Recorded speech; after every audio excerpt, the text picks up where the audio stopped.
जय हिंद दोस्तों। आज देखते हैं इस वीडियो में कोशिका विज्ञान से महत्वपूर्ण प्रश्न जो किसी न किसी एग्जाम में पूछे हुए प्रश्न होंगे।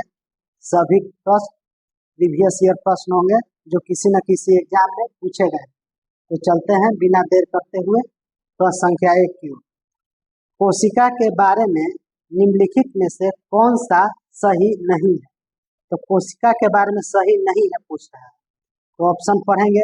कोशिकाओं के आकार और आम माप विशिष्ट कार्य से संबंधित होते हैं, तो ये सही है। कुछ कोशिकाओं में बदलते आकार होते हैं, तो ये भी सही है। प्रत्येक कोशिका में निष्पादन की अपनी क्षमता होती है, ये भी सही है। सभी देह ऊतकों में एक ही प्रकार की कोशिकाएं विद्यमान है, ये गलत है। अलग अलग देह में अलग अलग प्रकार की कोशिकाएं होती है और यहाँ पर नहीं पूछ रहा है, तो सही ऑप्शन डी हो जाएगा। Option D. प्रश्न संख्या 2। कोशिका का जीवित अंश जीव द्रव्य कहलाता है। यह किसका बना होता है? यानी जीव द्रव्य किसका बना होता है? तो यह होता है कोशिका द्रव्य, केंद्रक द्रव्य और अन्य कोशिकाएं मिलकर जीव द्रव्य बनते हैं। तो ऑप्शन डी इसका सही आंसर हो जाएगा। कोशिका द्रव्य, कोशिका द्रव, केंद्रक द्रव और अन्य कोशिका। प्रश्न संख्या 3।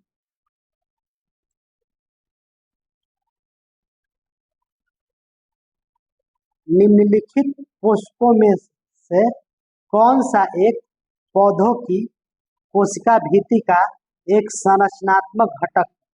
तो पौधों की कोशिका भित्ति का संरचनात्मक घटक कौन सा है? पोषक में से पूछ रहा है, तो ये होता है कैल्शियम। कौन होता है? कैल्शियम। तो ऑप्शन डी इसका सही आंसर हो जाएगा, कैल्शियम। और पोषक में पूछ रहा है, चारों ऑप्शन पोषक का है। प्रश्न संख्या 4।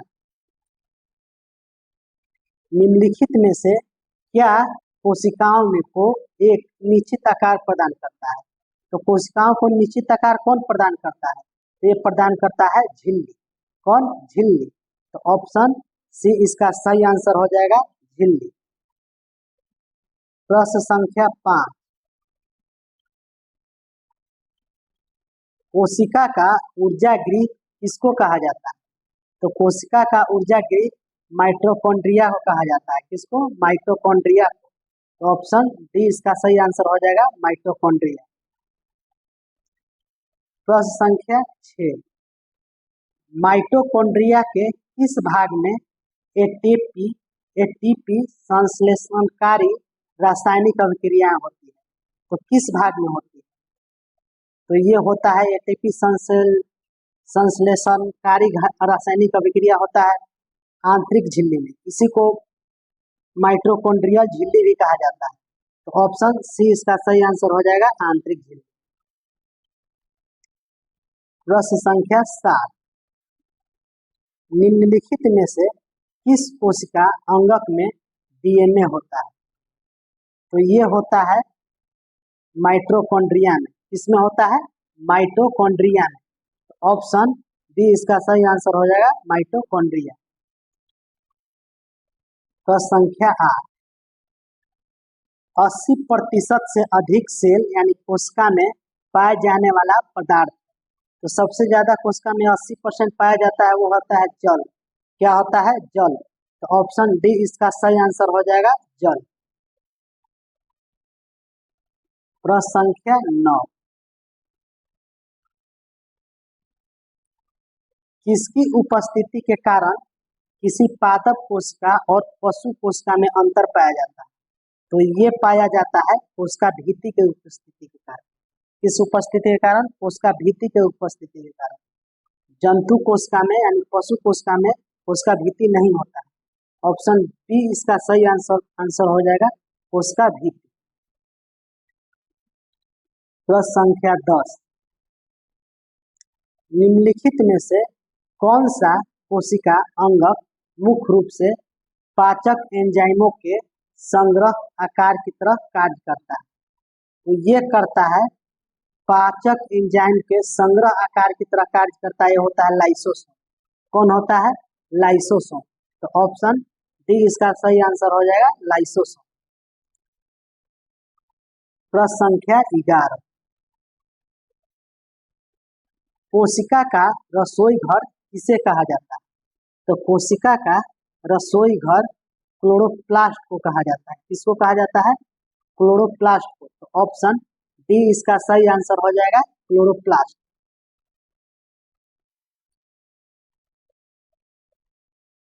निम्नलिखित में से कौन सा कार्य चिकनी अंतःप्रदवी जालिका द्वारा संपन्न नहीं होता है?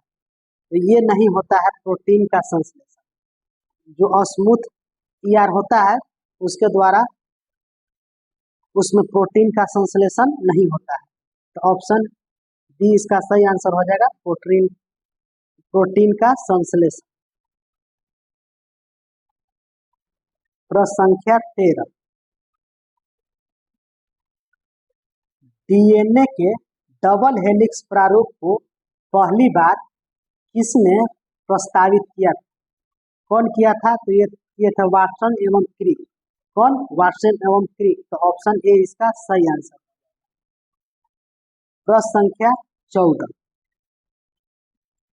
निम्नलिखित कोशिका अंगों में कौन सा एक अर्ध परागम्य है जो आधा आर पार होता है, दिखाई देता है? तो होता है कोशिका झिल्ली। क्या होता है? कोशिका झिल्ली। ऑप्शन ए इसका सही आंसर हो जाएगा, कोशिका झिल्ली। प्रश्न संख्या 15, न्यूक्लियस के बाहर डीएनए कहाँ मिलता है? तो न्यूक्लियस के बाहर जो डीएनए मिलता है वो मिलता है माइटोकॉन्ड्रिया में। कहाँ मिलता है? माइटोकॉन्ड्रिया। तो ऑप्शन सी इसका सही आंसर हो जाएगा, माइटोकॉन्ड्रिया। दोस्तों ये जो जो भी यहाँ पर प्रश्न करवा रहे हैं ये किसी न किसी एग्जाम में पूछे हुए प्रश्न होंगे। ये सारे प्रश्न किसी न किसी एग्जाम में पूछे हुए, और जितने भी अभी तक पूछे हैं कोशिका से किसी न किसी एग्जाम में, तो वो सारे प्रश्न इसमें लगभग सभी प्रश्न मिल जाए। प्रश्न संख्या 16, निम्नलिखित में से किस कोशिका अंगक कोश से लाइसोसोम बनता है? निम्नलिखित में से किस कोशिका अंगक से लाइसोसोम बनता है? तो ये आंसर हो जाएगा गोल्जी काय। क्या हो जाएगा? गोल्जी काय। यहाँ पर का होगा, तो ऑप्शन सी इसका सही आंसर हो जाएगा, गोल्जी काय। प्रश्न संख्या 17, निम्नलिखित में से कौन सा वह कोशिकांग है जो प्रोकैरियोटिक कोशिकाओं में नहीं पाया जाता है? तो प्रोकैरियोटिक कोशिकाओं में माइटोकॉन्ड्रिया नहीं पाया जाता है। कौन नहीं पाया जाता है? माइटोकॉन्ड्रिया। तो ऑप्शन बी इसका सही आंसर हो जाएगा, माइटोकॉन्ड्रिया। प्रश्न संख्या 18, प्रोकैरियोटिक जीवों में नाभिकीय क्षेत्र एक झिल्ली द्वारा घिरा हुआ नहीं होता है। इस अपरिभाषित नाभिकीय क्षेत्र को किस रूप में जाना जाता है? तो ये जाना जाता है केंद्रकाव के रूप में। किसके रूप में? केंद्रकाव। तो ऑप्शन बी इसका सही आंसर है, केंद्रकाव। प्रश्न संख्या 19 कहता है, एक कोशिकीय जीवों की स्थिति में आंतरिक जल और अवशिष्टों को निष्कासन करने में निम्नलिखित में से कौन सा अंग कोशिका अंग एक भूमिका निभा सकता है? यानी कि अतिरिक्त जल और अपशिष्टों को निष्कासन करने में कौन भूमिका निभाता है? ये निभाता है धानी। कौन निभाता है? धानी। तो ऑप्शन बी इसका सही आंसर हो जाएगा, धानी। प्रश्न संख्या 20, कोशिकीय प्रक्रियाओं के लिए ऊर्जा मुद्रा निम्नलिखित में से किसे कहते हैं? तो ऊर्जा मुद्रा किसे कहते हैं? कोशिका प्रक्रियाओं। तो ये कहा जाता है एटीपी को। किसको? एटीपी। तो ऑप्शन बी इसका सही आंसर हो जाएगा, एटीपी। बी सही आंसर। प्रश्न संख्या 21, कौन से कोशिकांगों में अपने ही डीएनए और राइबोसोम होते हैं? कौन से कोशिकाओं के अपने डीएनए और राइबोसोम होते हैं? तो ये होते हैं सूत्रकणिका और लवक में, सूत्रकणिका और लवक में। ऑप्शन बी इसका सही आंसर हो जाएगा, सूत्रकणिका और लवक। प्रश्न संख्या 22, निम्नलिखित में से कौन सा कथन राजधानी के बारे में सही नहीं? तो ऑप्शन पढ़ते हैं। पादपों में एक बड़ी केंद्रीय राजधानी होती है जो कुल कोशिका आयतन का 90% घेर सकती है, यहाँ पर होगा, तो ये सही है। वनस्पति कोशिकाओं में राजधानी एवं विशिष्टता प्रदान करती है, ये भी सही है। अमीबा में राजधानी की पोषण में भूमिका निभाती है, ये भी सही है। जंतु कोशिकाओं में राजधानी नहीं होता है, तो ये गलत है। जंतु कोशिकाओं में यहाँ पर धानी होगा, रसधानी होगा, स होगा, राजधानी नहीं होती है, तो गलत है। जंतु कोशिका में राजधानी होती है, यहाँ पर डी इसका सही आंसर होगा। प्रश्न संख्या 23,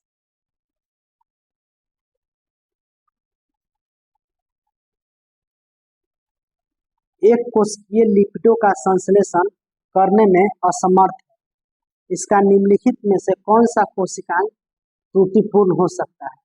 तो कोशिका के लिपिड का संश्लेषण करने में असमर्थ है, तो उसका निम्नलिखित में से कौन सा कोशिका त्रुटिपूर्ण हो सकता है? तो ये हो सकता है गोल्जी बॉडी। कौन? गोल्जी बॉडी, माफ कीजिएगा, इसका आंसर होगा ये गोल्जी बॉडी नहीं होगा, इसका आंसर होगा स्मूथ एंडोप्लाज्मिक रेटिकुलम। कौन होगा? Smooth endoplasmic reticulum. तो यहाँ पर ए इसका सही आंसर हो जाएगा, तो ऑप्शन ए इसका सही आंसर। तो दोस्तों इतना प्रश्न था कोशिका विज्ञान से, तो किसी न किसी एग्जाम में पूछे हुए प्रश्न है, तो ज़्यादा से ज़्यादा इस वीडियो को शेयर कीजिएगा और चैनल को सब्सक्राइब कीजिएगा। जय